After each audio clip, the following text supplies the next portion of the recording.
দিনের মতো চলছে কারফিউ এবং এই কারফিউয়ের ক্ষেত্রে আমরা লক্ষ্য করছি যে আরো বেশি এলাকায় আইনশৃঙ্খলা বাহিনীর সদস্যরা তারা তৎপর রয়েছেন এবং যেসব এলাকাতে গতকালকেও আন্দোলনকারী বা বিক্ষুব্ধরা ছিল সেসব জায়গাতে আমরা বিশেষ করে যদি এইদিকে মোহাম্মদপুর এলাকা বলি, মোহাম্মদপুর এলাকায় মোহাম্মদপুর থেকে বসিলা পর্যন্ত সেই সড়কটিতে গত রাত পর্যন্ত অভিযান চলেছে এবং সেই এলাকা কিন্তু এখন বলা যায় যে আইনশৃঙ্খলা বাহিনীর তত্ত্বাবধানে রয়েছে এবং সেখানকার মানুষদের মধ্যে এক ধরনের স্বস্তি ফিরেছে।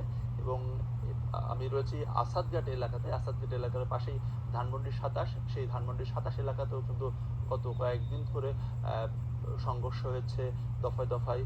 তো সেই এলাকাতেও এখন শান্তিপূর্ণ অবস্থা রয়েছে এবং সড়কের বিভিন্ন পয়েন্টে সেনাবাহিনীর সদস্যরা তারা দায়িত্ব পালন করছেন। সেক্ষেত্রে যারা জরুরি সেবার সঙ্গে নিয়োজিত রয়েছেন এবং গুরুত্বপূর্ণ কাজ রয়েছে এবং সেই কারণ দেখাতে পারলে তাদেরকে ছাড়া হচ্ছে। এছাড়া কিন্তু অন্যান্য যানবাহন কিংবা মানুষদেরকে কিন্তু চলাচলের ক্ষেত্রে যে কারফিউ চলার কারণে যে বিধিনিষেধ রয়েছে সেই বিধিনিষেধ প্রযোজ্য রয়েছে। তবে যদি জরুরি প্রয়োজন থাকলে কিংবা যারা জরুরি সেবার সাথে নিয়োজিত রয়েছে তাদেরকে সেই সুযোগটা দেয়া হচ্ছে।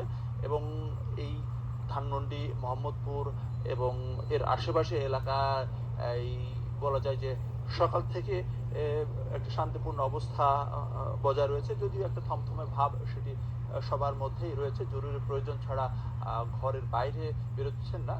যেহেতু ৩টা পর্যন্ত এই কারফিউ চলবে, এরপরে ২ ঘন্টা কারফিউ শিথিল করা হবে।